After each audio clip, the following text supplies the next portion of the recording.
আসসালামু আলাইকুম, শুভ সকাল সবাইকে। আজকে একটা নতুন ভিডিও স্টার্ট করলাম। সকালবেলা উঠে দেখি বৃষ্টি পড়তেছে, তাই আম্মু আজকে ভাইকে দিয়ে একটা মুরগি আনালো।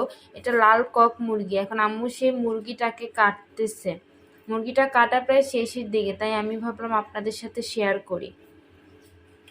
এই যে লাল কক মুরগি, আম্মু সেটা কাটছে। আজকে যেহেতু বৃষ্টির ওয়েদার, তাই মুরগি আনা হলো। কিছুক্ষণ আগেই আম্মুর মুরগি কাটাগুলো শেষ হয়ে গেল।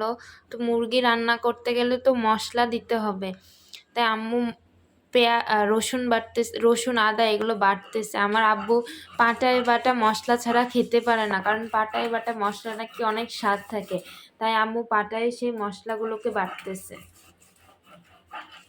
এখন আপনাদের সাথে শেয়ার করব আমাদের দুপুরের খাবার। আজকে দুপুরে রান্না করা হয়েছে মাংস, মুরগির মাংস, যেটা সকালে আম্মু কাটছিল। আজকের ওয়েদারটা কত সুন্দর আপনাদেরকে দেখা। এই যে বাইরে বৃষ্টি হচ্ছে, কত সুন্দর ওয়েদার। এখানে রান্না করা হয়েছে শাক,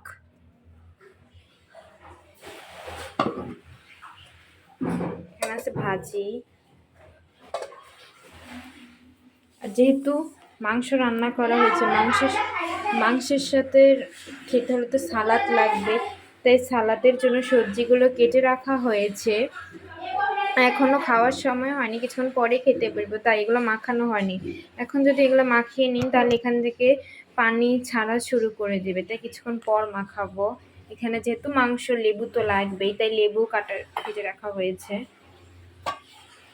আর এখানে আছে ভাত। যারা আমাদের আগের ভিডিওগুলো দেখেন তারা অবশ্যই জানেন যে আমরা রাইস কুকারে ভাত রান্না করি। তো এগুলোই ছিল আজকে আমাদের দুপুরের। আজকে সবাই জানেন সকাল থেকে অনেক বৃষ্টি হচ্ছে, যেহেতু ওয়েদারটা খুব ভালো, তাই আমাদের বাইরের নাস্তা খেতে মন ছিল। তাই সন্ধ্যায় ভাইকে দিয়ে নান রুটি আনালাম, গ্রিল আনালাম, আর এই তো সস এখানে দেওয়া আছে। যেহেতু আজকে বৃষ্টির ওয়েদার, তাই আম্মু বললো ভাইকে বাইরে থেকে এই খাবারগুলো নিয়ে আসতে। এখন এগুলো আমরা সন্ধ্যার নাস্তা করব। আজকের ভিডিওটা যদি ভালো লেগে থাকে একটা লাইক করবেন, কমেন্ট করবেন, আর একটা সাবস্ক্রাইব করে দেবেন। সবাই ভালো থাকবেন, পরবর্তী ভিডিও দেখার জন্য অপেক্ষায় থাকবেন। আল্লাহ হাফেজ।